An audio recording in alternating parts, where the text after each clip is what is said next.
போய் ஆல்புமின் எடுக்கிறார். கெரோட்டின்றாங்க. கெரோட்டின்னா என்ன? அவ்வளோதான், கிட்னி போயிடும். ஆல்புமின் 1, 2, 3 + 4+ வருது. இவ்வளோதான், இன்னும் ஒரு வாரம் ஆச்சுன்னா உங்களுக்கு பட்டன் போட்டுருவேன்றார்.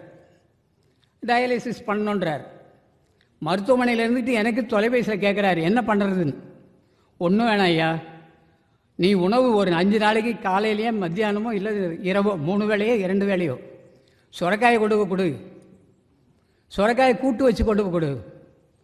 5 நாள் சாப்பிட்றாரு. 6ஆம் நாள் மருத்துவர், head of the department doctor கேட்குறாராம், உப்பு நீர்லாம் உனக்கு நார்மலுக்கு வந்துக்கிட்டு இருக்கு, இன்னும் 2 நாள் நீ டிஸ்சார்ஜ் வீட்டுக்கு போயிடலாம். அவர் கொடுத்த மருந்தில் உப்பு நீர் போயிருக்குன்னு நினைக்கிறார். இல்லை, நீங்கள் யாருமே உப்பு இருக்கிறவங்க சாப்பிட்டு பாருங்கள். அதான் சொல்லுவாங்க, 4 பேர் உட்காந்து பேசிட்டு இருந்துட்டு அவர் போன பிறகு இவர் கேட்பார், அவன் என்ன சொன்னான் என்னை பற்றின்னு. ஆமாம் சொன்னான், சுரைக்காயில் உப்பு போயான்னுவான். அப்போ சுரைக்காய் என்ன செய்யுது? உடம்புல இருக்கிற உப்பெல்லாம் எடுத்துடும். அது சுரைக்காய் அற்புதமான உணவு.